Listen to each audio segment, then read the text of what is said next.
What's up, everyone, and welcome back to Basic Entertainment, and welcome to a special live spoiler talk here today. Of course, we're doing a live spoiler talk on the movie, and this movie is the anticipated Zack Snyder's Justice League. Before we get into this, if you're new to the channel, go ahead and like that video, like the stream, subscribe to the channel if you're new, and also too, go ahead and check out these special guests who I have here today, starting with Ewan from mChat. Ewan, how are you doing today? I'm doing good. Thank you for having me on, Matt. I'm very excited to talk about this film because I have some thoughts, for sure. And also, too, Luke, reviews. What's up, man? Thanks for having me. Looking forward to talking about this film. I don't know if anyone else has talked about this, but yeah, I'm looking forward to it. And also, too, Chris from Talking TV. How are you doing today? Dude, Matt, I'm doing good. That intro was fire, man. I haven't seen it yet, but that was really something else. I love what you did, riffing off the StreamYard intro and sort of being like, yeah you guys step your game up, because that was explosive, dude. No pun intended. Got me very pumped up. And just so you guys know, I brought this big ass pitcher because I got some hot takes. So I'm gonna need to cool down throughout this conversation. So thanks for having me, man. Yeah, it's probably me gone by then. And also too, look at who just popped up, CertainVids. Cern, how are you doing? I'm doing good. How are you guys doing? Doing all right. Doing pretty good. Certain, good to see you, man. And of course, I'm doing good. I'm excited. Very much excited here. A lot of things to talk about. Let's go ahead and talk about our negatives. So let's get the negatives out of the way, guys. Chris, start with you. What's your negatives on Zack Snyder's Justice League? The big standout negative to me would have to be the runtime. It's just a little long, and it sucks because there really isn't much I would cut from this film, and I understand why he just really put every single thing he shot in, because he doesn't know where his future with Warner Brothers or the DCU goes, and so this was it. This was, for all he knows and for all we know, the final send-off. But I do think you feel the runtime, and I think it could have been a little more concise had it been like a 3-hour and 20-minute film. So, yeah, that's about it. I can send it off to someone else. I don't want to take up too much of the time because I could just go off. So, yeah, Luke, man, what did you think? I have really two things that stood out. I mean, there are a few, but I don't really care about those. Two of them being one is that the epilogue feel a little stretched out. Like, okay, are we gonna end this? Where's the nightmare scene?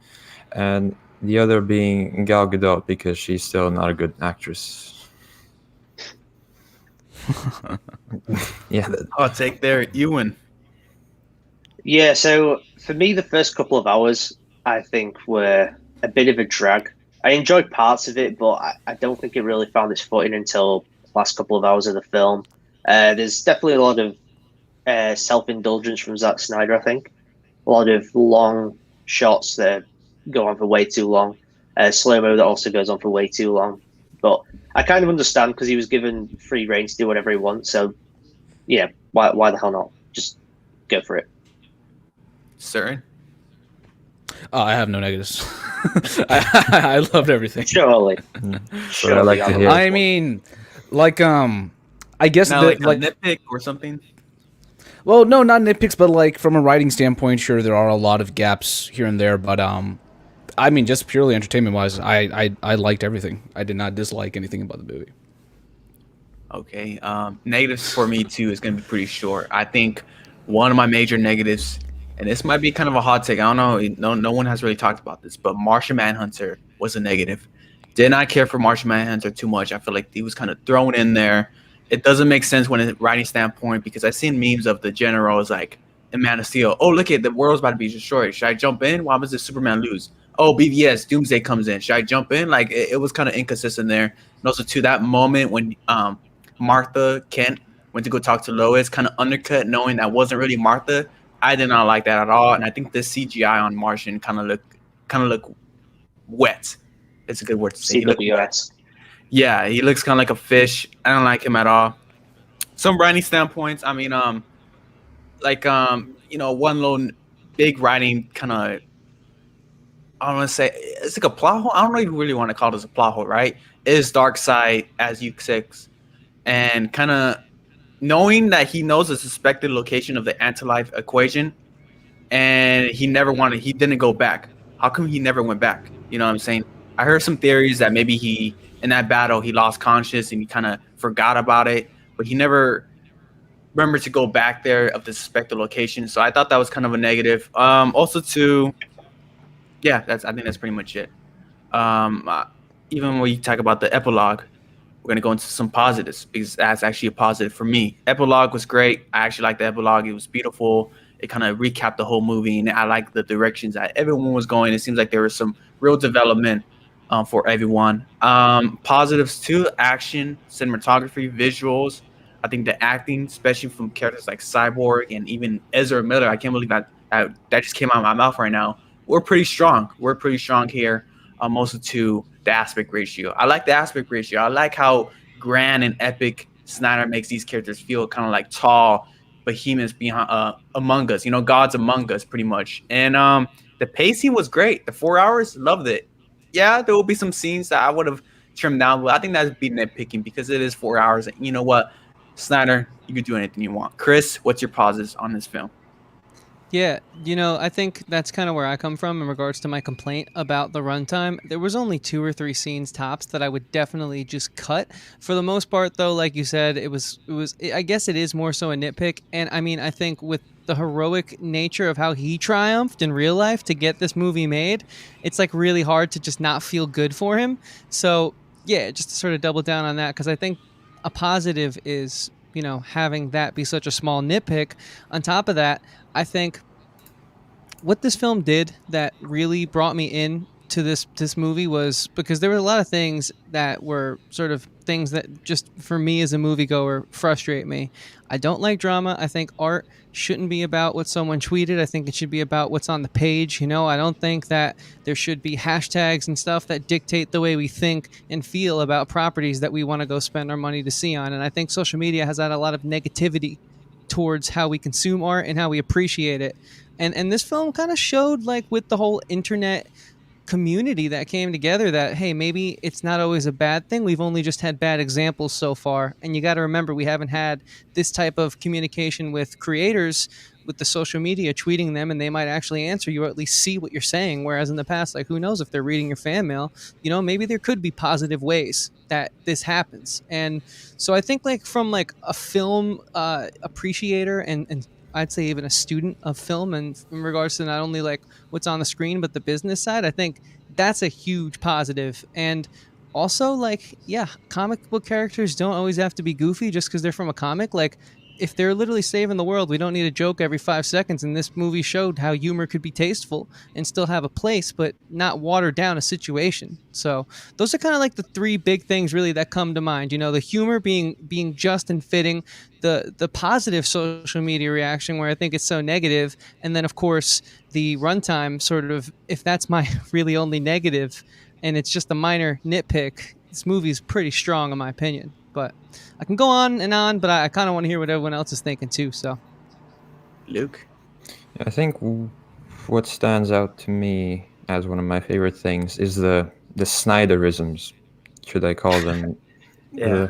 Like, you can see that this is a Snyder film. That I guess that aspect ratio, and that's kind of his thing, maybe, that he might do in the future. The colors, some people think, oh, it looks so ugly. Personally, I like it. It fits the tone that he's going for. The cinematography, it's always very solid with Snyder. And especially the action. I really enjoyed the action. Yes, you could have trimmed it down to 2 hours if you didn't have the slow-mo. But I really enjoyed the slow-mo. I didn't notice that there was too much of it. The way the action plays out, for example, the bank scene where Wonder Woman's doing these fast movements, but they're very sudden. The way he has scenes and the way the music ties in with those scenes feels like you're watching this truly epic moment. And there's just so many moments like that in this movie. And the way he handles the characters, because it shows that he really, really cares about these characters. And I guess we'll get into that later, but yeah, it's great to watch. The pacing is fine, doesn't feel like 4 hours. Yeah, it's a very enjoyable film also. Yeah, I agree on that. Ewan?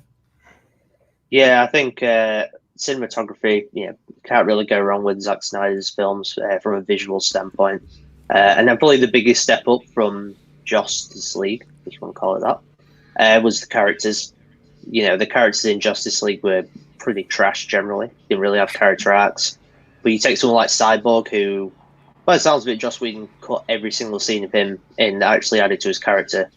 And he just becomes just a so much better character than he was. He actually becomes a character. He actually feels like a person. And he was probably my favourite part of the films. We'll probably talk about when we get to characters. And then the action is great, especially the final battle. That is just such a great action sequence. It rivals the original Avengers in terms of big, epic final battles.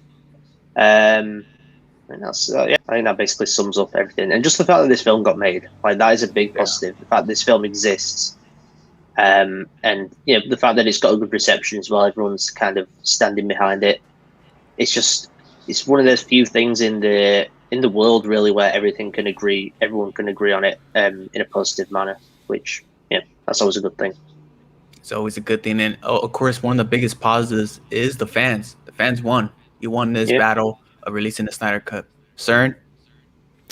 I think I really agree with what Chris was saying with the humor. I think in 2017, it was like this big mess tone-wise. Nothing really fit together well.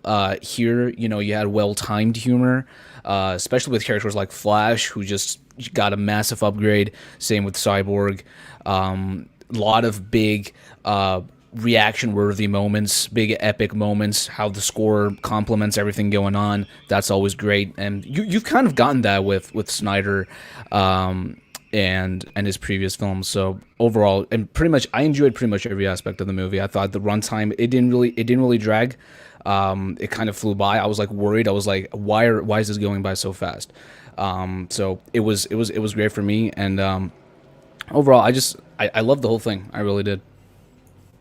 Pretty positive from CERN. So we're going to go ahead and kind of talk about our thoughts, right? Our opinions of Snyder, because I think one thing you could say anything. We always have, everyone has thoughts about his movies. They're kind of polarizing in a way. He's kind of a polarizing filmmaker.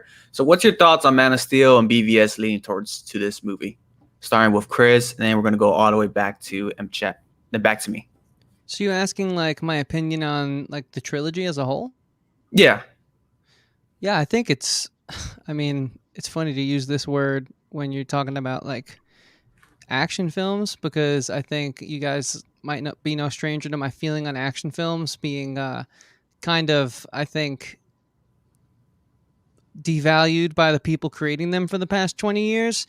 But these bring back the, I don't know, the, not prestige, because that's certainly the wrong word, but they bring back the allure and the quality of filmmaking that I want in my amazing action set pieces and in my, over the top ridiculous characters. And so it's a brilliant trilogy in my opinion, because Superman's arc feels so fulfilling. I mean, that moment, can we say spoilers on here?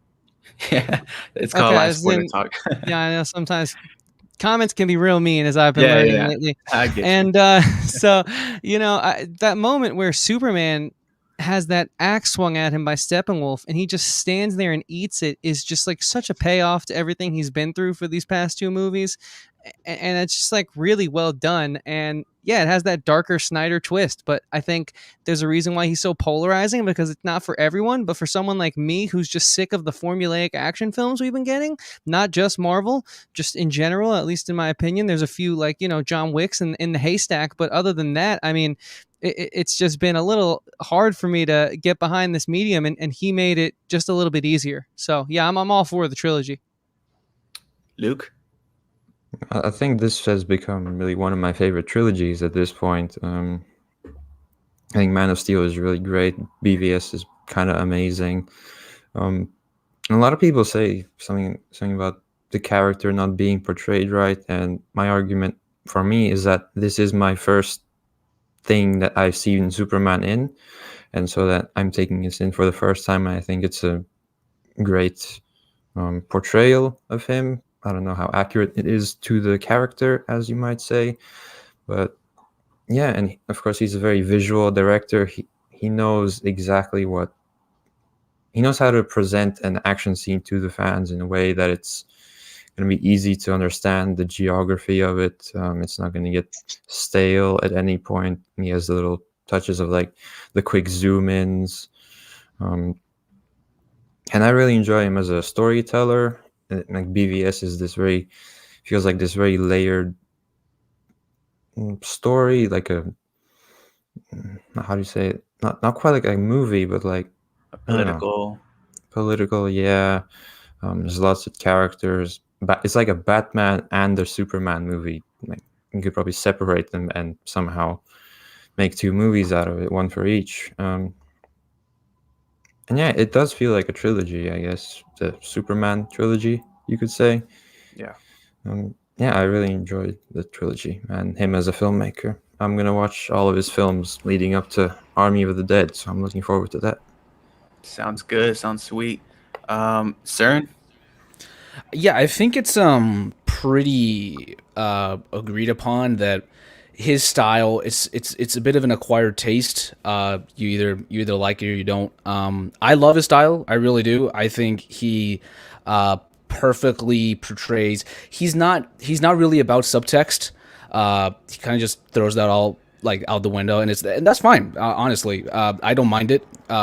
He portrays all the messages that he wants to through visuals, like most of the time, and it looks cool, so I like it.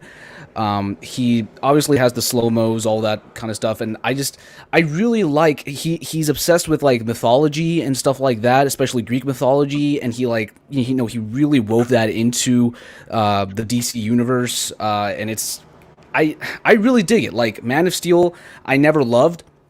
But very recently, I watched it again. I was like, yeah, I really, really like it. BVS, I've been like back and forth on. As of now, that's like my favorite DCU movie. And then this comes around, and it's like the perfect, like after BVS, which is like this dark, almost depressing kind of movie. This is like the triumph, like back to like restoring hope and all the characters and all that. And I love the trilogy as a whole. I really do. All 3 of these after Justice League, all 3 of them are some of my favorite comic book movies of all time. They really are. Wow. Ewan? Yeah, I mean, I'm not always the biggest fan of Zack Snyder's style, but the fact that he has a style and it's very distinctive, I am always going to respect that from anyone.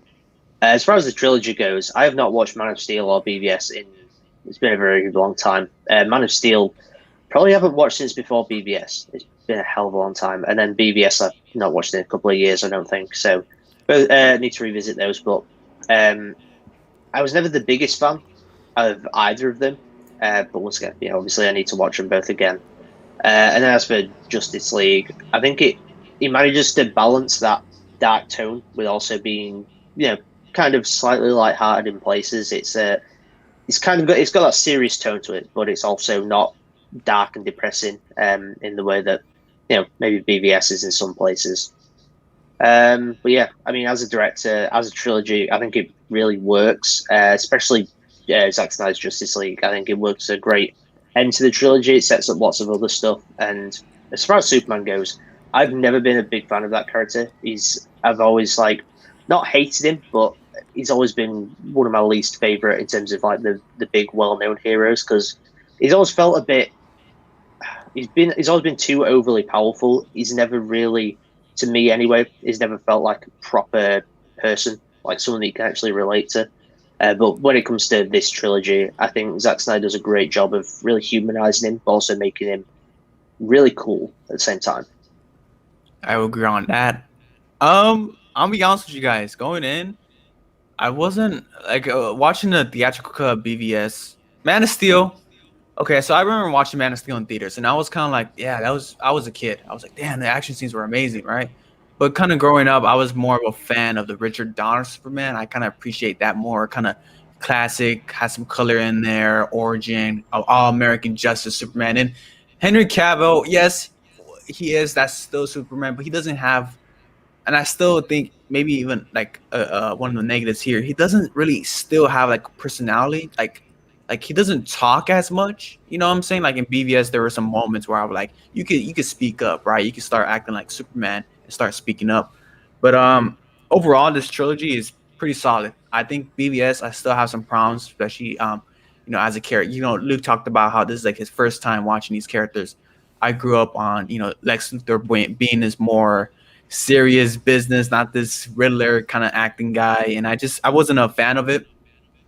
But this movie fixed a lot of my issues. Like, it's not as, I don't want to say pretentious than like BVS was trying to be. Like, I feel like BVS and Man of Steel were trying to be so like realistic, and I feel like especially Man of Steel, they're trying to be like the Superman of Dark Knight. You know what I'm saying? They're trying to be that. Yeah. I BVS think kind of they tried to be symbolic as well. symbolic. There's a lot of symbolism in both those films, especially BVS. You know, religion is thrown in there, and then the political stuff I actually did appreciate in BVS. But right here, man, you don't get none of that, too much in that in this movie.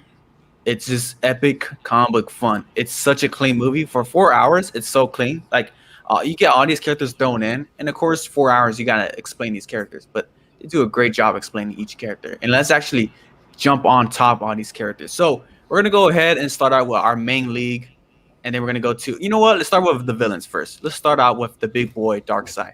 We'll get into Darkseid first, the heavy hitter. Starting with Chris, back to Ewan. What is your thoughts on the brief moments we gave of Darkseid?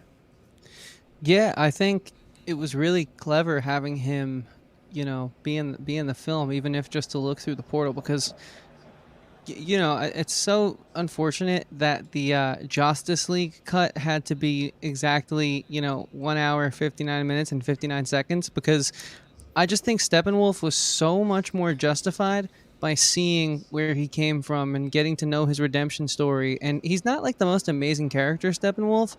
He's just kind of your generic, like, CGI'd big bad with a deep voice and good audio editing. But because we got to see Darkseid in this film, and we got to understand that, man, like, you know, you can kind of maybe feel for him in the slightest bit. Like, if this was another planet and he wasn't trying to kill Earth, where we're all from, like, everyone wants to, like, be welcomed home, and he got kicked out of home. And it's like seeing Darkseid just have no mercy and crush his skull at the end there. And then, of course, walk away from the portal and say, hey, we're going to get to Earth the old way if we can't just, you know, get there the faster route. We're coming either way.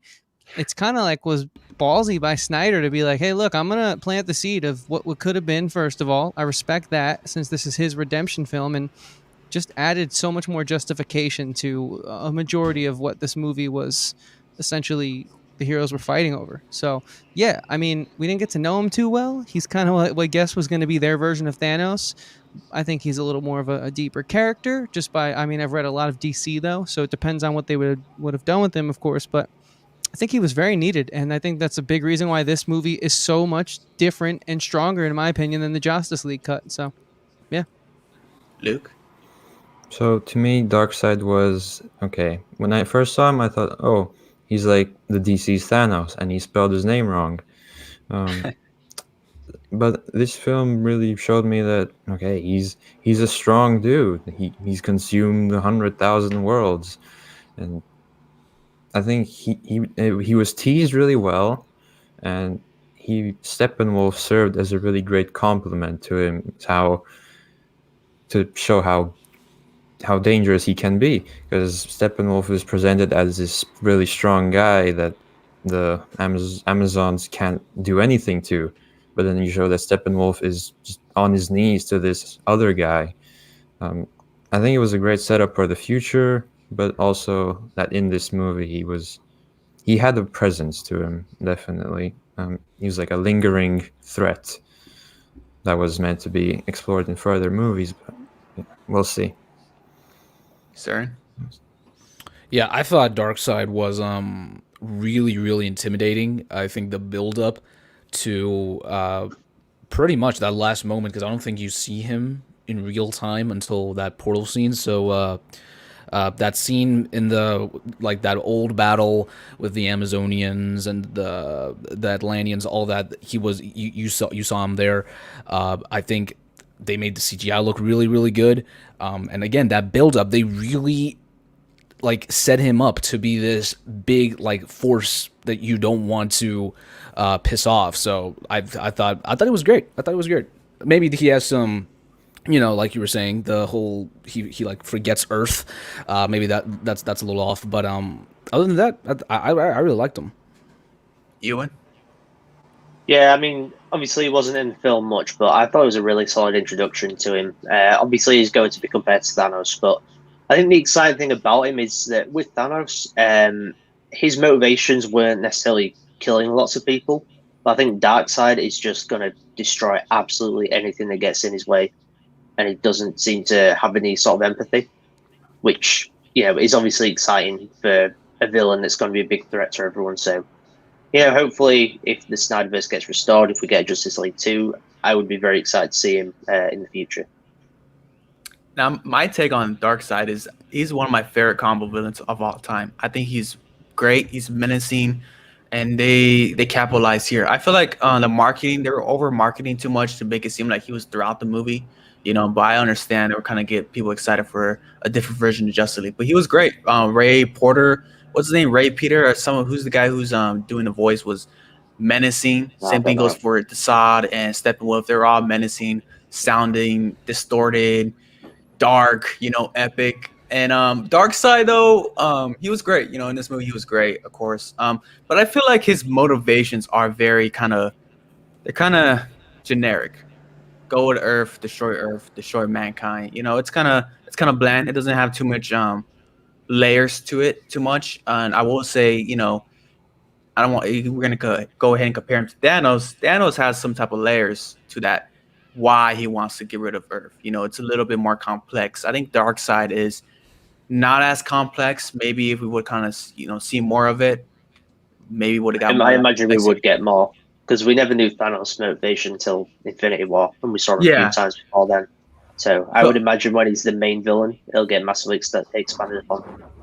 Yeah, I'm pretty sure. And but if I'm talking about like this movie, it's not as thrilling. Is kind of like his motivation. Yeah. But it is goddamn epic. Like, holy shit, he's gonna go to Earth, fight Superman, fight Batman. I need to say that. I need to see him go to Earth and, you know, do all that. You can't.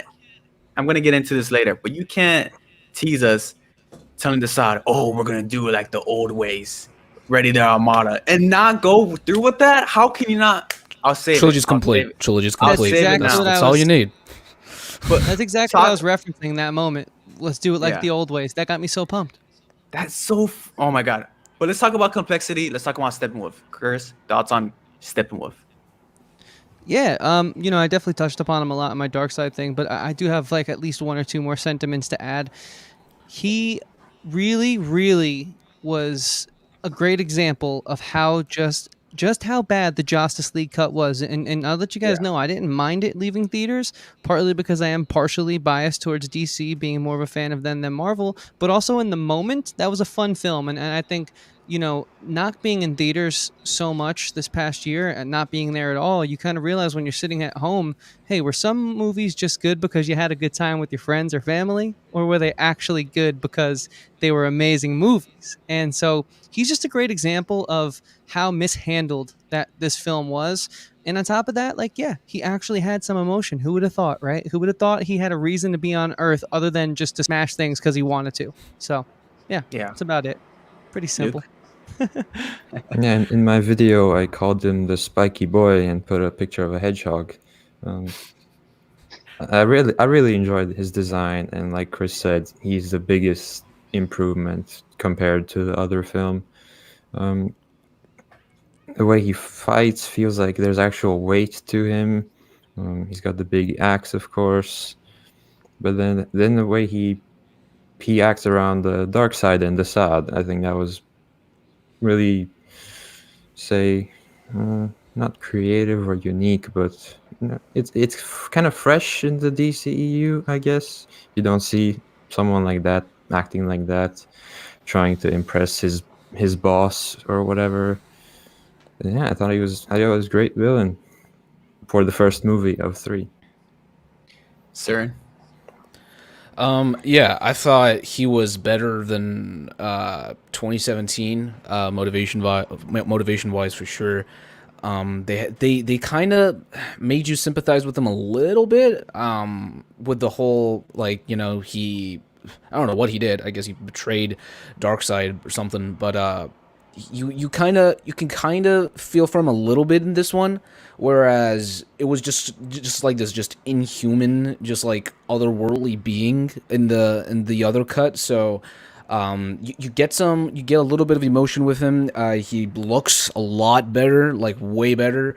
I think that kind of plays into the fact that how big of a threat he is. Like the other one, he was just kind of puny. In Justice League, he didn't really look like a threat. This one, he's got the spiky armor. He's like huge. So I thought I liked him. I liked him a lot. He's still not like a great villain, but compared to the other cut, much better. Ewan. Yeah, I mean, obviously he's not like the greatest villain of all time, but considering that it's almost like an origin film for the Justice League, I can always forgive when villains are sort of lesser. But I think, as far as origin story villains go, I think he's definitely one of the better ones. I don't think he really compares to Loki in the first Avengers, but that wasn't really an origin film because we already set up all those characters.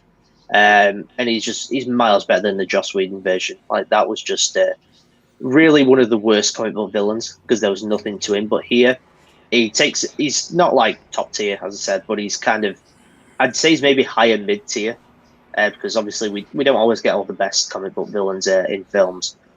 But yeah, I really enjoyed him here. I thought he worked as just a threat for the league. I will say that I kind of wish that he'd put up a bit more of a fight against Superman at the end. But we'll get into that when we talk about Superman.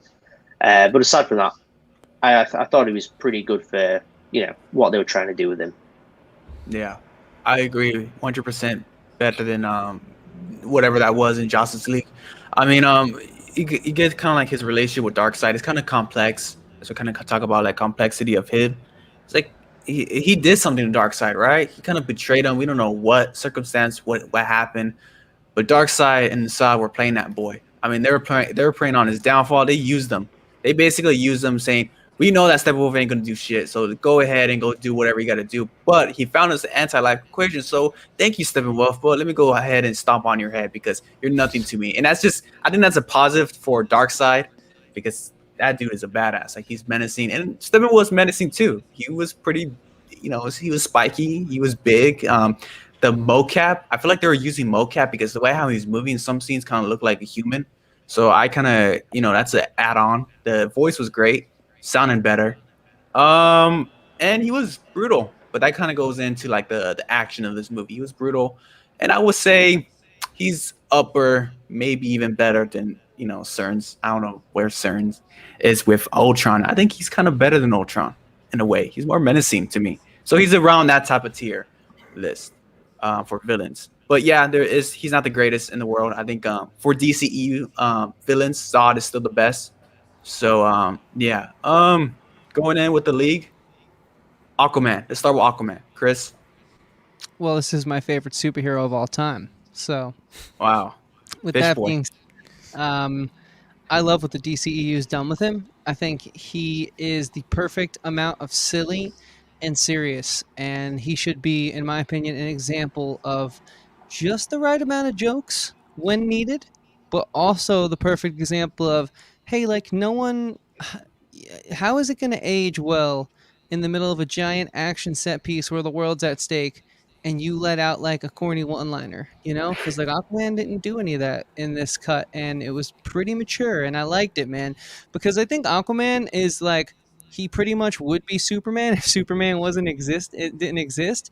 And so the only thing he has on Superman is the ability to talk to fish, and they handle that in this universe so smartly, and they just make it actually have value. And so for a character that could easily be so silly, but yet is so much fun because of that, and it's why he's my favorite, Snyder knows him very well, and I think the DCEU as a whole honestly really nailed him in the few appearances we've seen him. I mean, I know we're not talking about the James Wan film, but that's a good freaking movie in my opinion. So, Luke. Yeah, I really enjoyed him, and the more I think about it, the more I liked how he was in this movie, because you do get hints at his character / his backstory, how he's this kind of loner that doesn't really stay anywhere at any given time. There's that scene with Volko where he's like, I don't remember what he says, but he's like, come back to Atlantis or whatever. He's kind of like this character that he doesn't seem like the absolute hero, but he will do the hero thing. Can't think of an example that would be similar to, but he's got this kind of like hard outer shell, but he does care. So like when after Victor's dad dies, he's like, he just lost his dad, and we're making him do this stuff. That there is depth to him in that area, I guess. And he's not an idiot like he is in the 2018 Aquaman movie, which I enjoyed. Saren? Yeah, he's I think because you have so much more time to really set him up, I think number one, that moment where he shows up to fight off that big wave that's coming in, I feel that feels more earned to me because you've kind of gotten to know him a little bit more. I think I think Snyder does a pretty good job of transitioning in to the Aquaman film from here, because that's really the arc that Arthur is supposed to go through, and obviously you can't really do that before because Snyder still wanted to kind of remain within the continuity. So I think this is a good starting point to kind of like go into Aquaman with his character, but yeah, he's got that. He's a little bit more. I like that they got rid of the whole conflict thing that he was having. Like just make him like a nice dude on the inside who's just this tough guy to the rest of the world. And obviously Jason Momoa, I really like him as the character. So I thought he was solid, and definitely again, like pretty much everything else, much better than the Whedon cut. I think that's gonna be an ongoing theme, just kind of trashing that Whedon cut. Ewan? Yeah, to be honest, I thought he was one of the weaker characters in the film for me personally, but that's probably because we've already had the Aquaman film and he's already had a good bit of development there. So I think if we got this film before that, it would have maybe, been a bit, in my opinion, it would have been a bit better than it was. But still, he was still a cool addition to the team.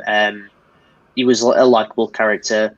Jason Momoa is obviously just great in the role. He's one of those people that brings presence. We were talking about it before with Chris Hemsworth. I think Jason Momoa is kind of similar. You could say that Aquaman is the Thor of the DCEU in a way. I can see that. I just dig that because he can do the serious, but he can also do the fun, which I really like. So yeah, I dug the character. As I said, he wasn't one of my favorite characters in the film, but I still thought he was a welcome addition nonetheless. My thoughts on Aquaman. Yeah, I would agree on you, and he was the weaker part of the film, but they do set up some nice little sprinkle in kind of like story plots to go in for the Aquaman film. Going back to the Aquaman film, it's the development he needed. This was a good setup. This was a solid setup, even though the ending with the epilogue could have been kind of like, it would have been more clear. What was he gonna do? He was gonna go beat his dad. So Jason Momoa, he kills it in this role. I mean, dude is badass. I mean, he's a badass dude. Like he looks like a lion, like he looks like a legit lion. And just like you kind of talk about, for some reason in Justice League, me and Luke were talking about this a couple Sundays ago. They made him a thief in that movie for some odd reason. Like they're just doing dumb things with him. Like they made him a thief. He was stealing stuff in the Batcave, and he kind of in that movie he was too much Yahoo. You know what I'm saying? That Yahoo surfer dude. And in this one, they toned it down just a bit. And of course, Aquaman came in. And he had that. But by the end of Aquaman, he became Aquaman. So overall, he's the weaker part of this movie, in my opinion. But still it's not so weak that brings it down. It's still enjoyable. But let's go ahead and talk about one of the biggest highlights of the movie, and that's Ray Fisher's Cyborg. Chris, what's your thoughts on Ray Fisher? Yeah, I mean, like Dom was saying last night on our channel, now we actually know who he is as an actor, and he's pretty damn good. But like, you would never know that if we only had the Joss Whedon cut. I mean, that's one of the biggest, in my opinion, crimes that film committed against cinema. Because it's like, dude, it's pretty much his origin story, and I know it's not Joss's fault though, and it really is the studio's fault. I think a lot of that's misdirected, and his name's attached to it. So hey, he did sign up for it. So I guess maybe all parts are to blame, but someone's got to be to blame for just ruining. Because not only is it his origin story, but his origin story is so deeply rooted to just the intensity of the situation, and it's just good writing that they cut. Like they took good writing and they said, hey, let's cut out all the parts that make this a solid film and give the people an hour, 59 minutes and 59 seconds of just the bare minimum. And it's ridiculous, honestly, man. Like he was great. So I'm just. It's hard for me to talk about this film knowing that we might not get like more now that we see how strong the vision is. But he was amazing. So, Luke. I didn't know much about Cyborg going in. What I got from Justice League is that he's a robot dude, and he can shoot lasers out of his hands. But then I see the scene that he can essentially do anything related to digital. Like he can launch all the nukes if he wants. He can raise someone's bank account. Like if he could raise my subscriber account, that'd be great too. And then you essentially get his origin story in this movie, and because of the runtime, you can afford to do that. And I guess because we haven't really seen that, and he is the heart of this movie, like Zack Snyder said. He has the biggest arc. He has the most emotion to his character, and he's just really cool, I think. Saren? Yeah, I do not understand why you would cut out the crucial parts of the movie. Like, I get it, you want to make it shorter, but they removed the best parts, and that's what doesn't make sense to me. But no, Ray Fisher was great. The entire character is like, I cannot name a better upgrade than Cyborg in that movie to Cyborg in this movie. He is like amazing. Like I don't have any flaws with this character. I really don't. He's you really fleshed him out. The scene with the women is just all visuals. Just all visual storytelling. It was beautiful. I loved that. I've watched that scene multiple times, and it makes me tear up. It's like really good. And overall, I loved him, man. I love Cyborg. He's great. Like he's a little overpowered, sure, but he's great. I love him. You win. Yeah, I mean, he was by far like the biggest upgrade. I thought he was the best part of the film as well. Just this really is his story. He is the heart and soul of the film. He's the main character in essence. He's the person who goes through a true arc in the film. And I just thought Ray Fisher was so good in the role. It's a crime that we'll probably never get more of the character simply because of all the stuff going on behind the scenes between him and Warner Brothers. But I do want the Cyborg film now. I'd love for Zack Snyder to direct it because he obviously has a passion for this character. I think he said that it's like his second favorite comic book character. And yeah, he really, you can see that he wants to tell this character's story, and the way they told it in this film was really beautiful, especially the scene where he sort of goes into the nightmare verse, I guess, and he sees like his parents alive with him, not half robot. And he says that, I am who I am, or whatever he says. It kind of, that moment of acceptance, which I really loved. And yeah, he's by far the best part of the film. I just thought he was great. I loved him. He was great. Ray Fisher freaking killed it. One of the best comic book performances, movie performances in some time, for sure. It's going to be up there that people are going to talk about this. Ray Fisher's Cyborg, Victor Stone, right? Was that his name, Victor Stone? Yeah, Victor Stone. Yeah. He just was a good guy. You kind of saw when the crash happened. He kind of like tried to stop the car. And he was trying to help out his friend, get his grades up. Like he was generally a good person at first, and he was kind of heartbroken knowing that his dad wasn't there for him for the football games, and he didn't feel like he appreciated him. Of course, he was busy with Star Labs, and that whole connection really tied in pretty well. Once I kind of brought this up yesterday in Chris's show, once you see him with his new team, his new football team, right, Justice League, and he gets that sign of approval, it's like, yeah, go ahead and go do your thing, because we know it's the something here is crazy, something's gonna go happen, right? They bring back Superman, but he was great. Cyborg, Ray Fisher killed it. I just don't understand what made Josh Whedon say like, oh yeah, let's go ahead and cut this and throw in some cheesy jokes in there, because I think that would be fine. His dad too was great. The guy who played Victor Stone's dad was great. Yeah. So I need more of Cyborg, man. This is I think I kind of want to talk about like origins, because I know that's kind of like a common complaint going into the Justice League. Oh, we don't have a Batman movie, we don't have a Flash movie. Yeah, I'm actually one of those guys who complain. I feel like still we needed a Flash, Aquaman, no, not Flash, not Aquaman. We still needed a Flash, Batman, and maybe Man of Steel. Probably not Man of Steel 2. We need a Flash and Batman movie before this. I feel like it's still the kind of like the negative for this movie, right? But Cyborg here, this is an origin movie, and it actually makes sense why this is his movie to be introduced. He has the same effect, and I'm going to talk about Flash too. Those two characters have the same effect of the Black Panther, Spider-Man, Civil War. Damn, I want to see more of Spider-Man and Black Panther. They're epic. They're probably the best part of the whole movie, right? In Civil War, that's the same effect here. They're both great. But let's go ahead and talk about Batman. Actually, let's go in with Ben Affleck, Batman. Chris, take it away. Dude, give me the Batfleck film now. You know, I want it so bad, man. I think it's tough because I think there's been a lot of really great Batmans.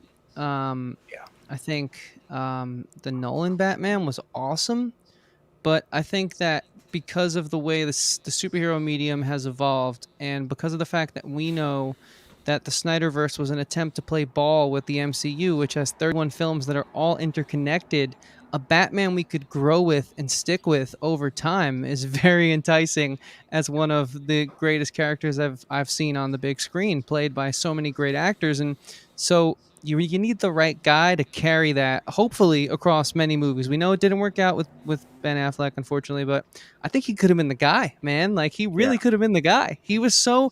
Because that's why I hate when people are like, oh, Batman versus Superman's not good. It's like, was it not good, or was it apart from that, or astray from that formula that you're so used to? Yeah. And so you just didn't like it because it was abrasive, because only one company dominates this style of storytelling right now. And I'm personally, I'm going to be agreeing with the devil in my devil's advocate question there, because I think Ben Affleck sometimes tapped into the devil. That's how evil he was, and he was just great, man. And it's another travesty seeing this movie realized, is knowing and realizing that we'll never get these really cool things that were actually good, and now we know they're good because we've seen the Snyder Cut and we can confirm it. And so, yeah, man. Well, it's just he's there's in so the Flash. many. We still have that. He's in the Flash a little bit. Yeah, he is. Yeah, Just like to write him out. That's something. That's something. I'll take it. I'll take it. It's a tease, and I rewatched Suicide Squad last night, and I was like, "Oh, cool! I forgot he's in the beginning of this. Yeah. Nice." Like, I love. So you're right, man. I will enjoy that, but it just sucks knowing that we're never gonna get the big picture. So, but yeah, really, I hope that answers your question. Luke, rewatching BVS, and I'm seeing Batfleck. I'm like, damn, I want more of this guy, and we did get more of him in this. He's probably the cheeriest Batman we've seen in a while in this Justice League. And he's like, "Faith, Alfred, faith." Yep. That was pretty fun. And yeah, like Chris said, I want to see that Batfleck and Deathstroke movie, because that sounds like a really good thing. And yeah, I just want to see more of him. And who knows, maybe if we wouldn't have gotten, if had Batfleck not kind of dropped out, would we have Robert Pattinson now? Who knows? Personally, I'm really excited to see that. But Batfleck, yeah, I think he could have been more. That they just screwed it up with this whole situation. Yeah, CERN. I think I've been like back and forth on Ben Affleck, kind of like with BVS. As of now, though, after watching BVS, I love Ben Affleck. I really do. Like, does he kill? Sure. Is it justified? Kind of. Does he get over it by the end? Sort of. Not really. I'm not sure. But I like him. I really do. I love the big like bulky physique. Like, that's what I want Batman to be like. It's not a deal breaker if he isn't, but like if he is, like, yes, I like that. Ben Affleck, awesome actor. Like, he was great. And I still prefer like the version of Batman that we got in BVS. Because that was just like really epic. Like, to me, that was just really epic. I just really like that Batman. But Here it was still like it was kind of like the same one. This was like that one was more like darker Batman. This one was more like faithful Batman. They're both both Snyder's Batman, and they kind of blend well together. So I really like Batman in the movie. I don't know if he's my favorite character in the film, like he was in BVS, but I still enjoyed him. Ewan? Sorry about that. Don't worry. Yeah, I mean, I love Ben Affleck as Batman. I think he's so good in the role, and he's just a badass. Like, when I look at him as Batman, that is Batman to me. Like, just maybe not the killing part, but like take the warehouse scene for example. I can't remember whether he killed anyone there. He probably did, but if he didn't kill anyone in that scene, that's like the perfect Batman scene in existence. In this movie, though, I enjoyed him. I just enjoyed seeing Ben Affleck as Batman again. But I don't think there was a massive upgrade of him in Justice League to this. Like, obviously there was to a degree, but not like this significant upgrade like there was with Cyborg and Flash. So I thought it was one of the weaker parts, like Aquaman, again, because I don't think there was much added to him. But I just enjoyed seeing him back. And, of course, I want to see him come back. I want to see that Batman Deathstroke film, whatever. Just give that to me. That would be so perfect. Yeah, my thoughts on Ben Affleck, right? He was great in this movie. Overall thoughts, I feel like he's just a badass looking Batman. Like, he's the type of Batman, if I see, like, standing in the corner, right? I'm running the fucking, I'm going. You know what? I'm gonna kill myself. I don't want no parts of him because this dude is gonna like torture me. He's gonna brand me and send me to prison. So that was the BVS Batman. But here we get a more of a faithful Batman that I actually appreciate because it shows some development for his character. It showed that, yeah, he was wrong of doing all that in BVS. He was wrong. He knows it. That's the whole point of the movie. And here he solves his mistakes. He knows, he feels bad for what he did to Superman. And I was kind of surprised that Snyder didn't make Batman OP.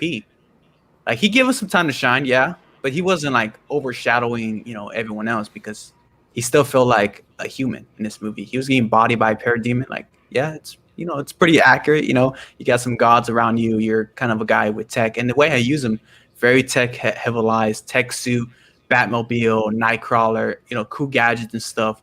So I was kind of surprised that Snyder didn't, give Batman all the love. And overall, did appreciate this Batman a lot. I still feel like, what they did in that end credits kind of give them a little far from home moment, kind of reveal his identity to Deathstroke.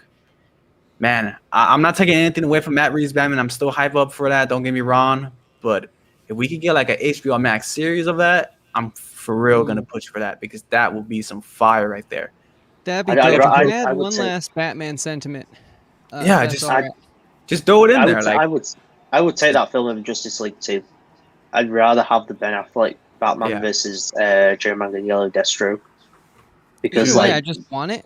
And you know what I would say? I think that, it speaks to their homework and the research that Zack Snyder clearly did about these characters in regards to, like, it would be so silly if Batman was able to trade blows with Steppenwolf. Instead, we have him using his brain, running recon for Flash, making sure that he's okay when he's charging up. He's, he drops them off and no one questions it because they realize, hey, look, he's just a man, but his brain that's the superpower of Batman. Really, if you think about it, the money backs the ideas, but the ideas come from the brain. And so I love a smart Batman. And I think, man, and that we last got robbed scene of a great universe. With the Joker, that last scene with the Joker, I'm not saying it's one of the best Batman Joker interactions, but that is completely redeemed Jared Leto. Yeah, completely redeemed him. And honestly, with quickly talking about Jared Leto, I still think he's not my Joker, right? I was telling myself, man, if Heath Ledger was in the scene with Ben Affleck, woo, that shit would be fire. But Jared Leto was like kind of a little toned down version. But man, the dialogue they give Ben Affleck, kind of like that whole history between, Robin, and it's like so freaking deep. Like, oh my God, I need to see more of that, Bat family with this Ben Affleck. And that Deathstroke, I'm gonna agree, man. I will. That's a tough one, but I'd rather prefer that than a whole Justice League Restore the Snyderverse. If we could just get that, I'll be satisfied, and we can still get our Matt Reeves Batman. But it's the way how they set that up, man, is so beautiful, and we know for sure those two going at it is something to be seen. But who else we got here? Wonder Woman. Let's talk about some Wonder Woman. Chris, take it away. Yeah, the jury's been out for me, kind of like Luke, on regards to like, is she a good actress, Yeah, or it's up there. is she just amazing, like as just like the character, and obviously is a badass, fighting actress. Like, but is her chops there? Can she deliver the lines and play the part? She can physically do it, but can she? And I think this movie doesn't quite make me say like, yo, Gal Gadot is like, wow, like such a hidden talent in there. I don't know that yet, but I do know that this universe needed a chance. And it clearly showed me that like Wonder Woman wasn't just a flash in the pan, the first one, obviously, that there is something here. And she did kind of lock in with the character. It's just this universe has been such a mess and so under managed and misrepresented that it's just, they didn't even have a chance, it seems. Like these actors really tried their best. And so the fact that we have like Aquaman and Wonder Woman and Shazam like at least be awesome movies, like that's more than honestly I think any of them expected, really, because like she's crushing it in her own right. And I think she could have improved and grown with the role, because there's a lot of potential here. And again, I'm frustrated, like where we will get more Wonder Woman, but I'm not feeling confident in the Wonder Woman we might get based off of 84, knowing that Patty Jenkins has another run with her. You know what I'm saying? I really liked how Snyder works this character, and he's gone now for the moment. Unless we make enough of an impact again as fans, he's gone now. So Oh yeah. Luke. I enjoy the character when she's with Snyder. When she's in her own movies, I think she's really annoying. She's not very likable. In these, when she just she fits in this movie. She's there to fill in Batman on the history of Darkseid. She kind of represents the Amazonians. Like she is the one. Shoot the arrow, she'll get it. Of course, she brings her own choir with her everywhere she goes. She didn't have the most development because her movie came out before this was supposed to, right? So Yeah. I think she was fine. Like not exactly a stand-up, but if she wasn't there, it would make a difference. So she had to be there, should I say? Yeah. And the bank sequence is better than either Wonder Woman movies. I'll say that. Wow. Stern. I'm kind of with Luke. I didn't love her, but she was fine. I know a lot of people don't like the choir thing. I thought it was cool. Yeah. I really did. I think like, it is a lot. Like there's a lot of that ancient lamentation music, as they call it, in the subtitles. But it's like when you spread it out, I don't think it's as annoying. So I didn't mind that. I thought, especially in the action sequences, that was like really, really epic. But other than that, I'm really glad. Obviously, Zack said he was never going to use anything Joss did, for obvious reasons. But obviously all those sensual shots are gone. Really, really glad about. I don't know why they were in there in the first place. Obviously we know the history with Joss Whedon, but I'm really glad those are gone. It's like I liked her in the movie. That's what I'm going to say. I didn't love her, but she was fine. Like Lou was saying, she fits in well. She fits in well to this. I think Snyder knows what to do with her.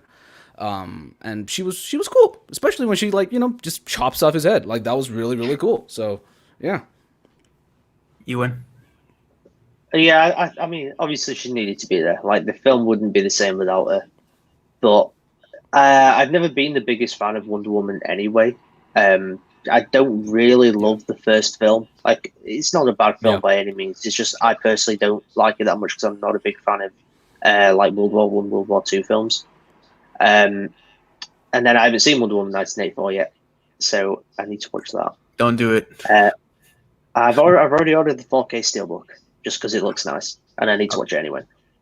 But I thought she was fine in this film. Like in terms of action sequences, yeah, like she's really great in action sequences. The bank scene, just the final battle as well. But in terms of Gal Gadot as an actress, like she's not. I think she's fine, but I don't really think she carries films that well. Thankfully, she doesn't carry that film, which is obviously a good thing. But yeah, I think probably the weakest character maybe for me in this film, but I thought she served the purpose fine, and she was she was watchable. Yeah. I gotta say, shout out to Zack Snyder for putting respect on Gal Gadot, Wonder Woman. I mean, she was epic. Josh Whedon was kind of like sexualizing her, and it's kind of disgusting what he was doing to her. I mean, he was epic. Treat the Amazonians with respect. I really like that moment. It's like the the queen. I can't forget. I am missing her name. The general. It's like, show your fears. We have no fear. Like that's so like empowering for women, and like it's so epic and so grand with Wonder Woman. And she was great. I love Zack Snyder's Wonder Woman. Maybe like we're talking about that bank scene. I don't really like too much of like showing the guys with blood puddle and stuff in the background. I kind of would prefer but this is a different Wonder Woman, right? This is kind of like a barbarian killer Wonder Woman, which is fine because she is a warrior, so it does make sense. And I want more Snyder's Wonder Woman because Patty Jenkins' Wonder Woman, like I said, she's like pushing people and smiling to the camera. Right here, she's gonna cut your head off, and she's still gonna be that sweet princess. She's still gonna be Diana Prince, but she's gonna put in some work, and she does put in some work here. Let's go ahead and talk about someone who is putting in a lot of work. Real quick, Go for it. I think it speaks to the problem of this universe, and to see how we all kind of agreed, like, her solo film was fun, but it maybe might not have been the best. However, something about her in the Snyderverse is cool. Like, there was never any support, it seems, for Snyder. There was never like, we're going to back this man's vision and have all the other creators sort of create these side movies that are based off the character that's going to be in our big trilogy, our Justice League films, like Marvel does. Right. Maybe her problem is just the tone difference between each film. And it's frustrating, man. Like, this universe, I want to love it, but I can't. There is a big tonal difference when you're watching Wonder Woman 84 and then this movie, and then maybe even Wonder Woman. I feel like that Wonder Woman in her own standalone solo movie is still kind of consistent. But right here, you compare it to 84, it's not at all. Maybe that was just the direction of the whole 80s they're going by, but but as Gal Gadot as an actress, she's fine as a lovable comic book character, but she's not gonna win no Oscar anytime soon, or even get nominated, or can even carry like a solid film. Her line delivery at times can be kind of slow. The Kal-El scene was kind of speed up thanks to Snyder, so it's more of who's ever behind the camera, kind of guiding her, right, carrying her to some some good solid acting, cover up the bad stuff. But let's go ahead and talk about Flash. There's a lot to be talked about with this character. Chris, you want to take it away? Yeah, the one scene that I think should have been saved for the Flash solo film, and going back to my nitpick at the start of this conversation, was that scene where he rescues Iris and does a little more than rescue her. Thankfully, it didn't cross any lines, but it was still weird because I just don't know why we needed that. Like, that's abusing your powers right there. But anyways, point being, I'm still not sold on Ezra Miller as the Flash. I'm not saying get Grant Gustin in, but I'm also not saying that Grant Gustin couldn't have given the same caliber performance that this guy's giving. Clearly, he was better written in this film, and clearly Snyder had a stronger vision for this character than whatever we got with the Justice League cut. But this character's been pretty pitiful, in my opinion, in this universe so far, and I just don't know where we're going with him, aside from the next big DCEU moment is going to be centered around him in Flashpoint, and that, like most other DC announcements, has me nervous. So, I've been talking about how Flashpoint's going to be one of the biggest and most critical superhero movies of all time. With that movie, it's going to be so ambitious what they're trying to do. But Luke, what's your thoughts on Flash? As we know, Chris is a big fan of the CW. As mentioned before, I really enjoyed Flash. I think I've watched about 3 or 4 seasons of The Flash, so I know some things about the character, I guess. And I really enjoy the speedster thing. That's always my go-to superpower that I would have. I think he fit in this perfectly. He had He had some jokes. They're not the most hilarious of jokes, but they fit. They're not like, what is brunch? Like, is it food? Is it lunch? Like, you know, it doesn't have K-pop on his screens. It was more an much. improvement. Yeah, It was a big improvement. Yeah. yeah. I thought he fit. I really enjoyed. He was my favorite character in this, largely because of the speedster thing. I want to see more of him. Maybe not in the mess that the Flash movie is going to be, but yeah, I want to see more running scenes, even if it is that ice skater type running that he does. Right. CERN. I love the Flash in this personally. I might be a bit biased because he's like my favorite DC character, but I thought, I mean, I don't know what to say. They made me like Ezra Miller's Flash, somebody I did not like. So it's a pretty big accomplishment, if I do say so myself. But I thought it was great. I thought you got rid of like all the bad jokes, like all the. I'm not gonna say that Justice League was completely unfunny because it was a little bit funny, but it turns out all the jokes that worked were actually Snyder's. So that's, I guess, it's a Snyder thing. But he works. The jokes work with him. I don't know why, but you took out like an awesome scene at the end when he goes back. Like when I saw that, I was like, I was losing my mind. It was crazy. But and you got Junkie's like new Flash theme playing in the background. It was like, it's like really, really epic. I loved him, man. I thought they did a great job with his dad really developing that a lot more, because in the 2017 version, he just felt kind of out of place. Like it didn't really feel right compared to everything else going on. It just felt like you're just trying to set up way too much. Here you've got 4 hours. You can take your time, and it all comes back around. When at the end he's like, your kid was one of the best of the best. Like that was awesome. Like I really like that. So yeah, I think I'm with Luke. That he was probably my favorite character in the film, personally. Ewan with the Flash hat on. Yeah, I do enjoy the Flash TV show. I haven't watched it in a while. I've completely fallen off it, but like the first couple of seasons, especially, are just like top tier DC TV, superhero TV in general. I think the thing is with the Flash in this film is that the stuff we learn about him, we already know from the TV show, so it doesn't feel like we're really learning stuff about the character because we already know it in some sort of live action format. But I enjoyed him in this film. I obviously, once again, significant step up from the 2017 Justice League film. But yeah, I dug him. He has some really great scenes in this, especially obviously the moving back in time, like the visuals of that, I thought were way more interesting in the CW, obviously, because the CW does not have the same budget. But just like the way that everything was kind of rebuilding itself in that, I thought was really cool. I thought that Ezra Miller was fine in the role. I'd like to see more of the character. I don't know whether I want to see more of Ezra Miller as the character. I thought his line delivery was a bit off at times, like when he is turning back time and he starts saying that dad speech. That makes me cringe, that part. The other parts in that scene are really good, but it's just that specific line that comes from him I don't like. But aside from that, yeah. He was one of the stronger parts of the film, and yeah, I really dug seeing him. Definitely, as I said, it's a massive step up from Justice League. Yeah, so Ezra Miller's Flash, I've never been a real fan of this casting. I feel like it's a miscast because he's still, even in this movie, I kind of brought it up, he feels like a Wally West. He doesn't feel like Barry Allen to me. I think if they would have probably changed that, I would have been fine with it. Yeah.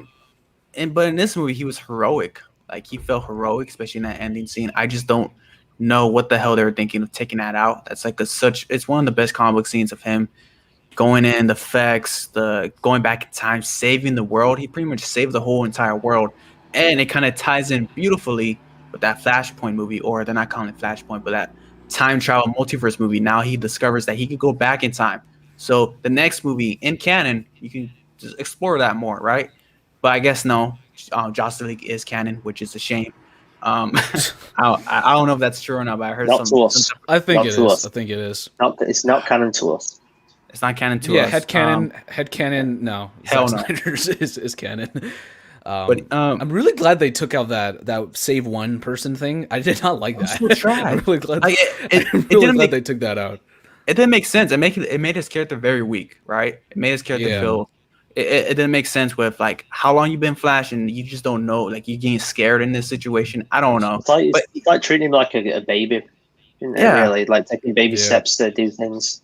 And here, you know, the humor, I was surprised. I was sitting back, I was like, damn, this is actually kind of funny. Like, I mean, not every joke land, but Snyder was trying to do something with humor, and it still kept me entertained.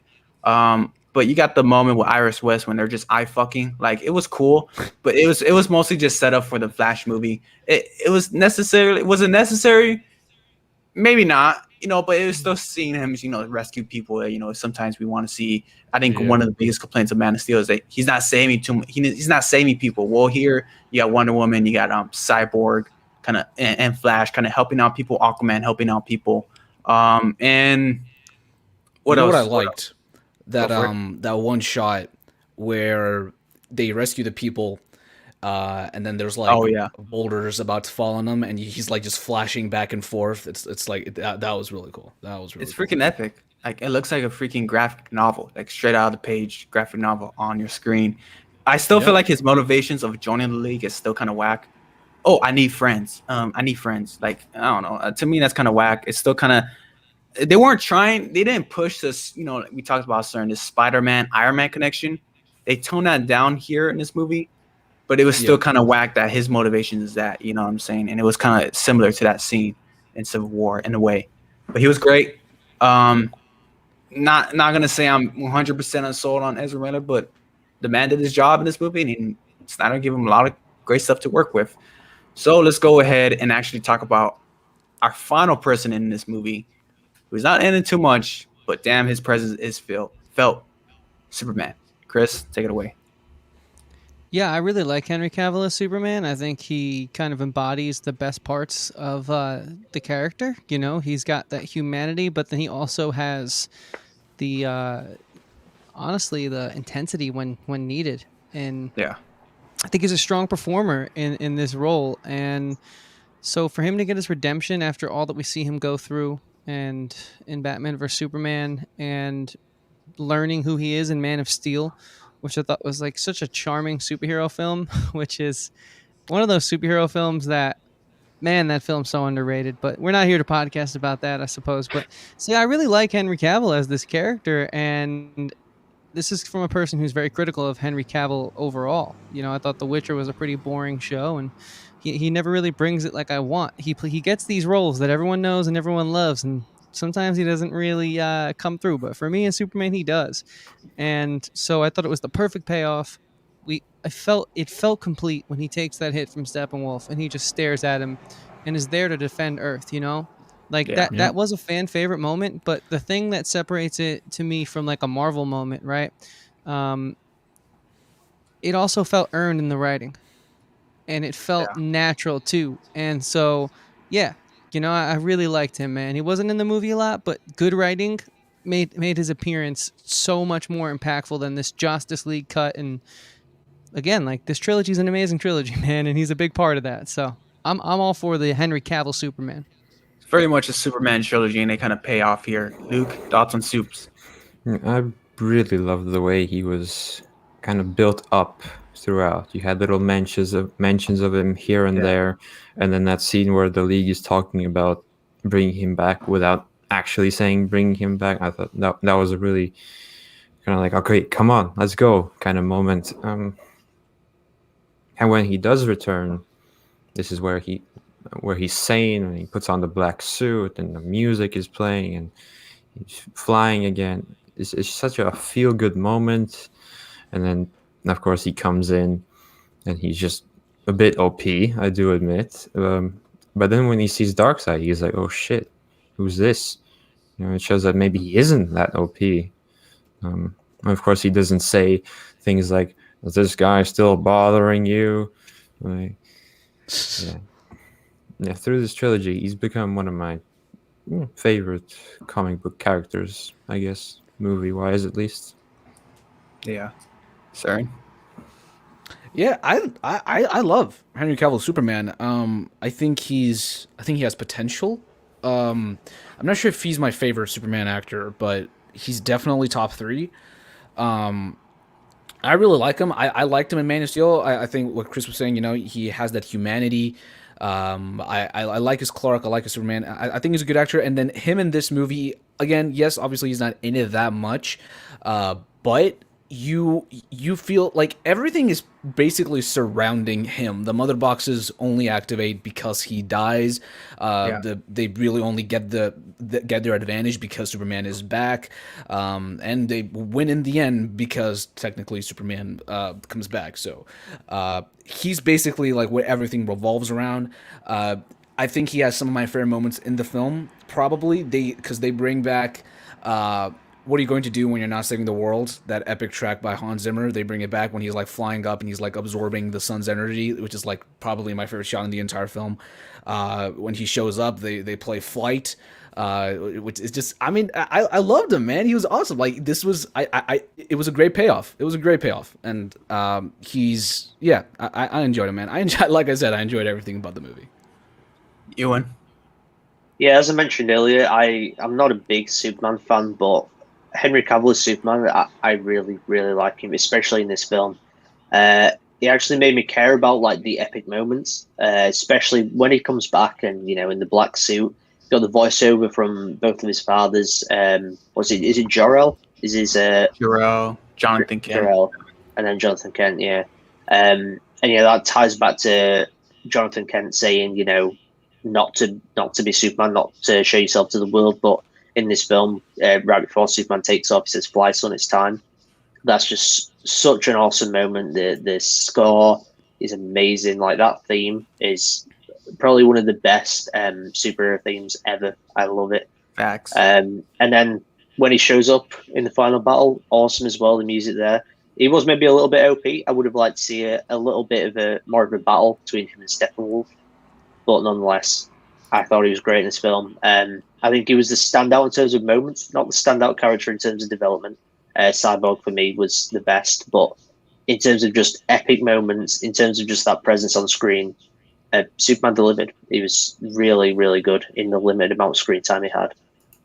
Yeah, I feel like right here, Snyder did some Superman justice. I mean, he was epic. He kind of felt like that earned moment. I could just imagine in theaters watching this in 2017 and seeing that Superman reveal kind of popping up, kind of like, I want to say like a Thor arrived to Wakanda scene, and just the crowd going crazy because holy shit, that was an epic moment. Him getting just eating that axe and saying, not impressed, and then finally using the freeze breath, and then him just crashing that and then flying up in the air, and you get the Hans Zimmer score there, dun, dun, dun, dun, dun, dun, like holy shit, that's a freaking moment to be seen right there, and he does him some justice. I love freaking Superman. I love Superman. I love Henry Cavill's Superman. Like he embodies the role so much. He's just so perfect in the face. Like he could tell, like he is the second coming of Christopher Reeve's Superman. Like he is just the second guy. If we had to pick, he's the guy to do it. And it's a shame that who knows if they're going to continue with him. But right here, it feels earned, especially with BVS. I was kind of telling myself, man, they killed Superman way too early in this cinematic universe. But right here, everything pays off from that moment. And it's freaking beautiful. It's one of the best comic movies of all time. Comic moments of all time.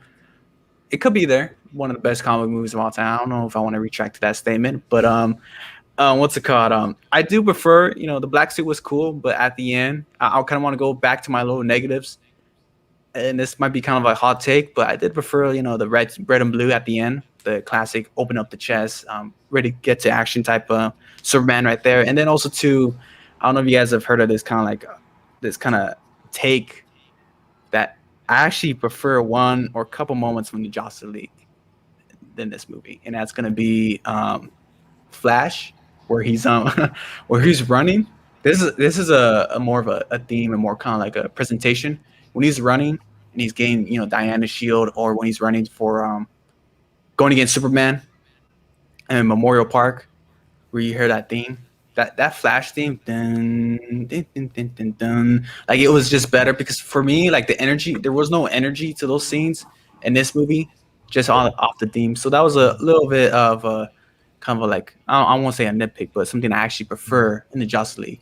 So, yeah, go ahead, Luke. I do like that theme, but I don't think it would have worked with the rest of the score, because the rest of the score is so intense and Yeah, full of energy that would have seemed very out of place.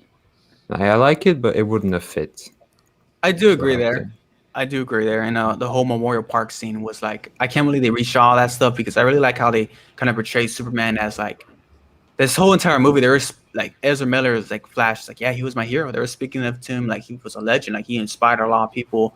And also too, what was it? It was the kind of like how they kind of directed him, like how his like he's like Flash was terrified, Batman was terrified of him. Like it kind of made me thought maybe this could be a good plot point where they can have like a little subplot of Batman starting to kind of question the league. You know that classic kind of storyline where it's like he has a plan to take down all the league members because they are gods among them. And Batman is pretty vulnerable to these guys.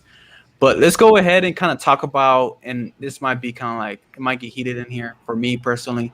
But let's go ahead and talk about what they should do next. Are you down for them coming back and restoring the Snyderverse, or are you fine with them kind of coming back in some type of way? Starting with Chris. You're probably going to think I'm going to say Snyderverse only, and that's not the answer, although it is my preferred choice. I would love Yeah. for the Snyderverse to continue, but because the chances of that not happening are very high, the thing is, these characters are legendary. We wouldn't have Marvel without Superman and Batman. Everyone's got to remember that. The Yeah. first two comics ever created, ever, were Batman and Superman. So there's something special here, and Zack Snyder's not the only special filmmaker alive. And so really what I want to have happen next is a conversation where people write things down and agree on a formula or a script or a through line, whatever word you want to slap on it, and stick with it. Yeah. Even if it's something more generic, I obviously won't be a fan of it, but I at least just want some sort of conversation to be not about the creative process, but about the films themselves, and get back to kind of like why I like being a critic. I don't like talking about the executive decisions. I like talking about the art and the process. And with DC, oftentimes I find myself talking about what's going on in the boardroom meetings, which I'm sick of. So I just want some sort of cohesion. Of course, I want the Snyderverse above all, but at the end of the day, I just want some sense of, hey, we know what we're doing. Trust us? Because they say that, but I don't know if I trust them. So, Luke. yeah, before we get to that, I found a fun statistic that 10% of the Snyder Cut is in slow motion.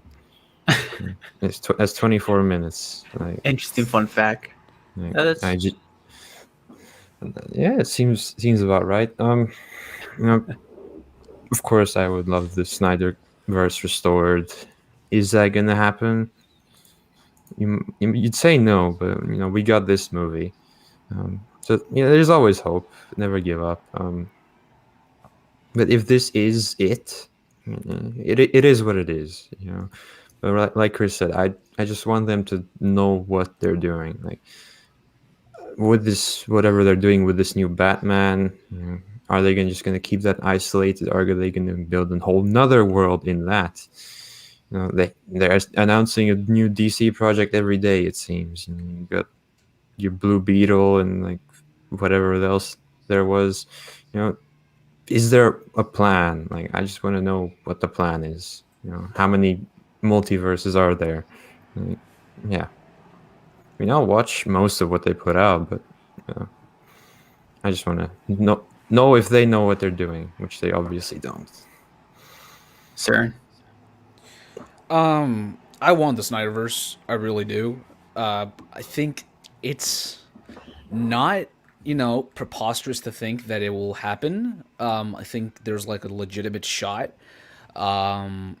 I think they kind of figured out what they were doing, because they're really leaning towards that Elseworlds type of story thing now. Obviously, they made Joker, which cracked $1 billion. They're making Batman, which is probably going to crack $1 billion. So they seem to be knowing what they're doing, separating themselves from the continuity, just kind of doing their own self-contained stories. But because of that, because you have a multiverse, and because they've expressed that, yes, we're going to use the multiverse, I don't see why you can't really continue the Snyderverse that way. I think it's possible. I really want that to happen. I think Zach said that, it's most likely that they might just continue it through like a comic run, which would be cool. But obviously, I'd rather see him play it out in movies like he intended. So I personally I want Snyderverse. If nothing else, I want the Snyderverse. But if that doesn't happen, I think we might get a continuation in some way, shape, or form. I kind of like what they're doing right now. I love Joker. I thought Joker was great. And I'm guessing the Batman is also going to be great. So hopefully they pick up the slack after Justice League and Wonder Woman 84 and all that. Ewan. Yeah, I just want consistency. If you're gonna do an interconnected universe, do that. If you're just gonna do separate films, separate stories, do that. But just get someone in a room, leading like a writer's room of people, and especially if you're going to do an interconnected universe, get someone in who's going to lead it forward. Someone that is a Kevin Feige. Obviously, you don't want to do the same thing as Marvel, but doing an interconnected universe is not the same thing if you do it differently. So I would personally like to see an interconnected universe. I would like them to continue the Snyderverse, but obviously, Snyder's going to do the Justice League films, but then you have other things coming off of that.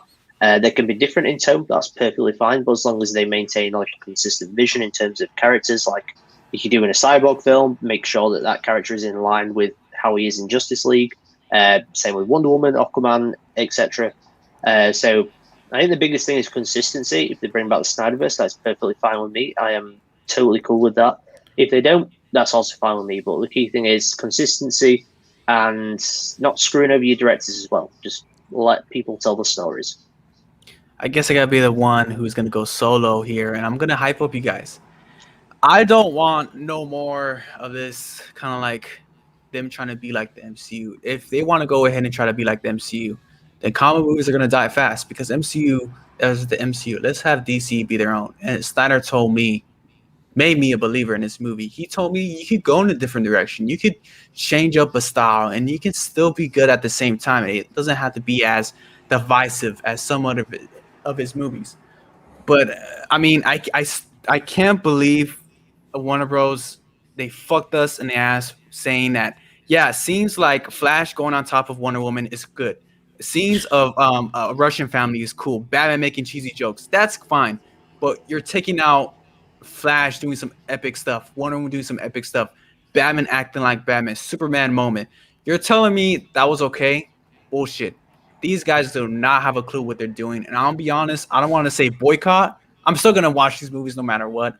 But if some people are boycotting these movies and expecting a better product, I don't blame them.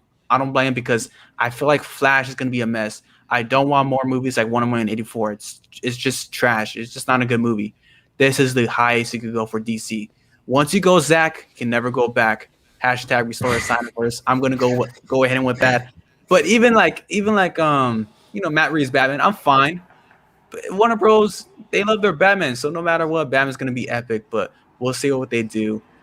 But man, I want more of this. I need more of this, man. This was absolutely epic of a movie, and geez, I just don't know what's going on in their heads. Warner Bros. Right now, they say they have a plan. They don't have a plan at all. They don't have a Kevin Feige. And it kind of shows you how special the MCU is. Kevin Feige commanding all that stuff, managing all that stuff. Because also, too, with Warner Bros., they're having so much trouble with directors. Flash is having a director each new week. Someone's getting recasted. It just, they of course, there's drama. 23 movies in, I'm for sure there's drama behind the scenes in the MCU.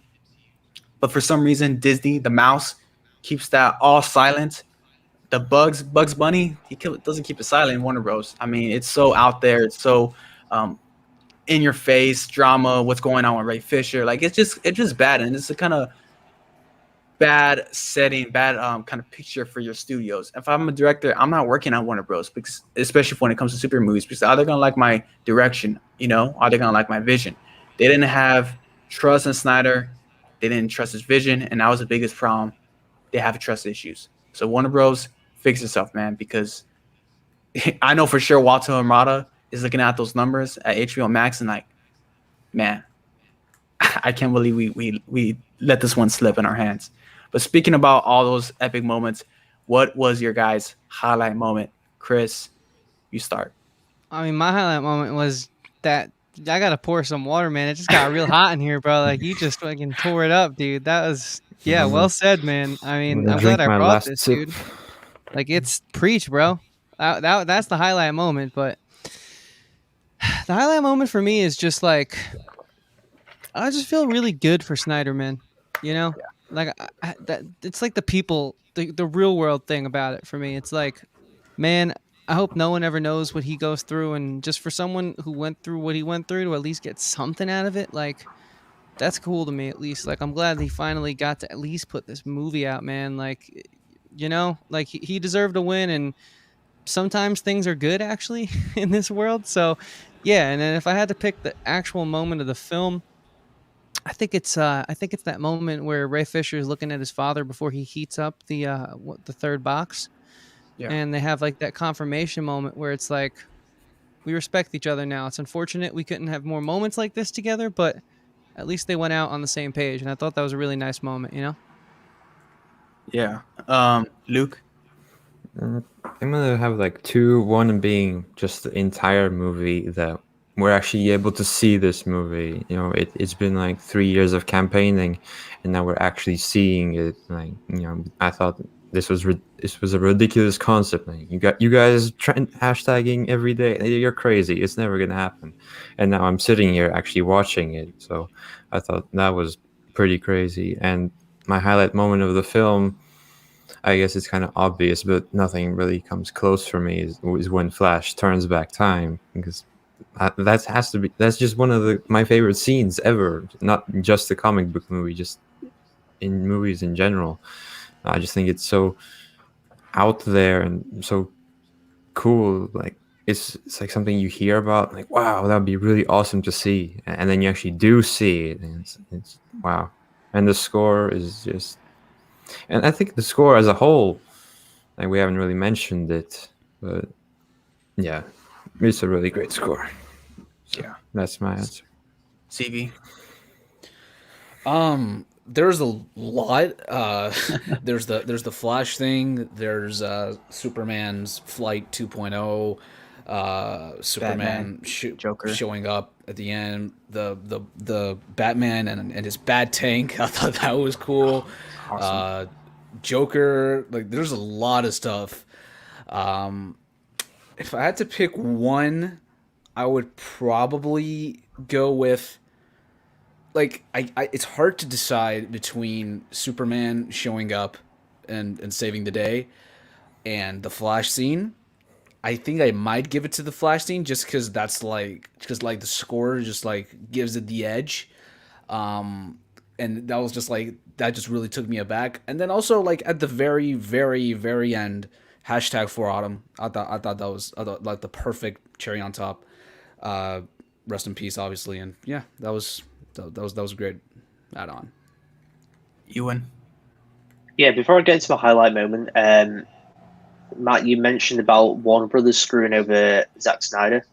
They also screwed over Christopher Nolan, Denis Villeneuve, so Oh they are yeah. obviously they're not the studio to work for by the sounds of it. Yeah, But highlight moment for me, Flight 2.0. As I said, I've never been the biggest fan of Superman, but that moment, I have watched that so many times on YouTube over the past almost a week now since the film came out, and it's just so good. Like the voiceover stuff before is really, really good. And then obviously when he flies up, the score kicks in. He does like his T-posed moment, Homelander moment, I guess, over the entire world. Just so good. I loved it. Yeah, and the highlight moment for me is the fans. The fans won. Zach, how can you say no to Snyder? He's such a great guy. You can tell he's lovable. He actually cares for his fans and the comic books and the material. But if I'm gonna talk about the film, I'm Superman biased to the death of me. I love Superman.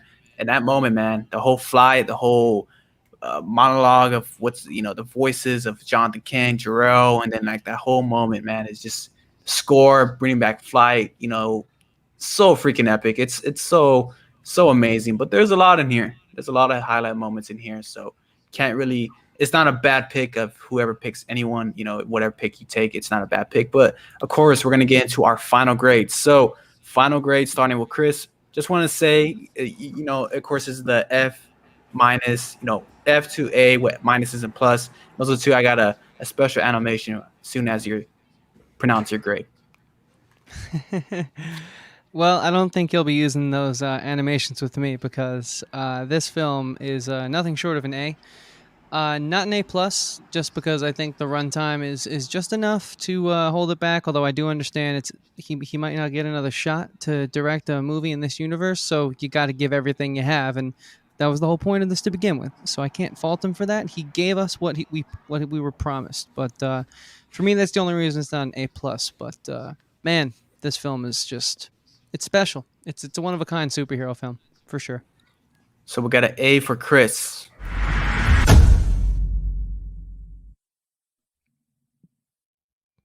Luke?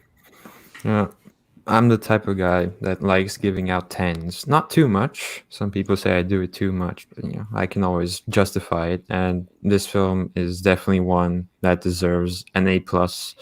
Like, I just had that inner feeling of like, okay, this is an A plus caliber movie, and yeah, I have no doubt in my mind, A plus.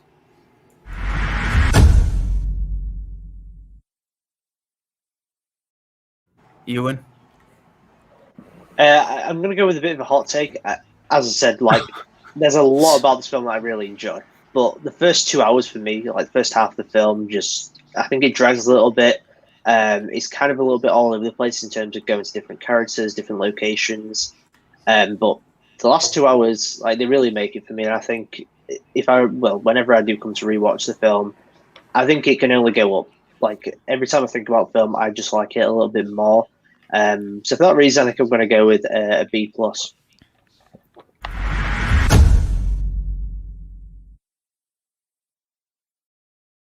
CERN?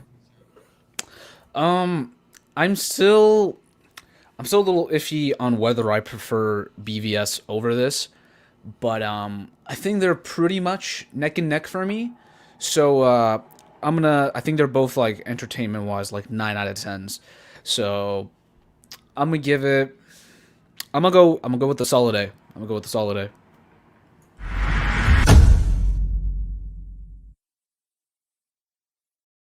So man, oh man, Snyder Cut is here, and of course, my review, you guys have checked it out. I give it an A minus, and I'm still gonna stick to that. I still feel like, the Superman return, the way I had to explain it, the mother box, it's a lot of things, were kind of like in there from the Justice League, but they were more amped up, they were more intense, just better directing overall, better writing overall. But this movie reminds me a lot of the Avengers, like the first movie. I think a lot of people can kind of get that kind of same villain, same type of origin of with the league coming together. Not really too much of a disagreement or anything for when it comes to the league, but overall, this is a fun, enjoyable movie. One of the best DC superhero movies since The Dark Knight, like superhero, like comic books since The Dark Knight, in my opinion. And it's the best DCEU movie for me. The grade is going to go only up once I see it more and more and more, and kind of just like, over time, you see how this movie lasts. But right now, I'm still sticking with an A minus.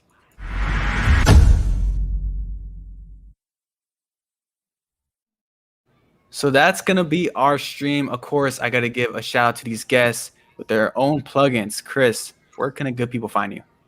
Yeah, first of all, it was great to hang with all you guys. And Matt, thank you again so much for always thinking of me to come on. And when it works out, I always have a great time. So thank you so much. And to your community for having me.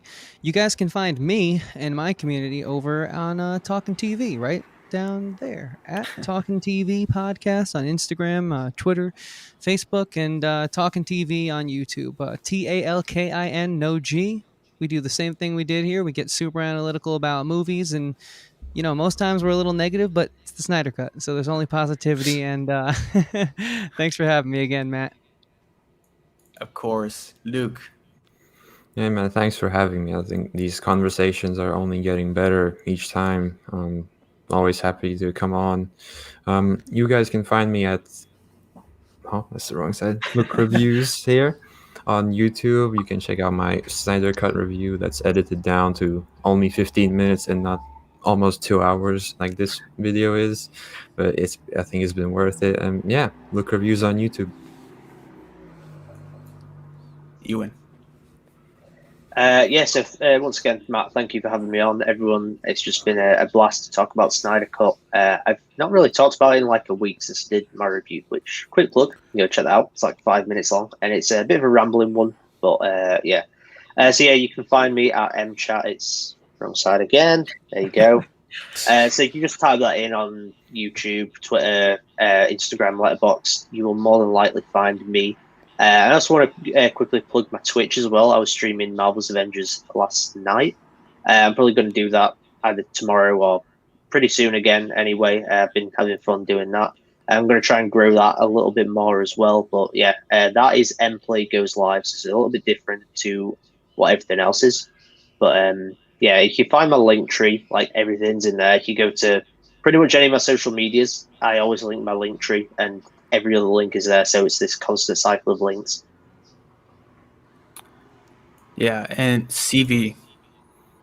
Yeah, thanks again for having me. It's always fun to talk about stuff like this, and I've actually been talking about Sonic a lot, but this was, more fire to the flame. I enjoyed it. If you want to find me, you can find me at CertainVids. It says is it that one? Yeah, it's that corner. CertainVids on YouTube, Twitter, Instagram, and Letterboxd. I also started a Twitch recently, so gonna start streaming on there soon. So if you want to follow me in advance, go ahead and do so. And then content-wise, I've got a new video coming out probably Thursday, so keep an eye out for that. And yeah, thanks again for having me on. Of course, man. And I'm Basic Entertainment. I'm Matt from Basic Entertainment. And this is Basic Entertainment. This is what I want the channel to be. These conversations, I freaking love it, man. Where we can all come together and kind of talk about the things that we love. And of course, you guys can follow me here on Basic Entertainment. I do, as everyone else do, reactions, reviews, all that good stuff. Movie news talk. And also, too, you want a more kind of like everyday, weekly, kind of like weekday, every day almost. Go follow my Instagram account at Basic Entertainment, where I have news of your biggest blockbuster movies, especially Marvel, DC, Star Wars, rumors, and all that great stuff. I'm Matt from Basic Entertainment. These guys, these beautiful guys right here, they're Chris from Talking TV, Luke Reviews, CertainVids, mChat, Ewan. Thank you guys for being here. Shout out to everyone who's going to watch this and who was watching during the live stream. I'll see you guys next time. We are out of here. Take care. Stay positive, and deuces.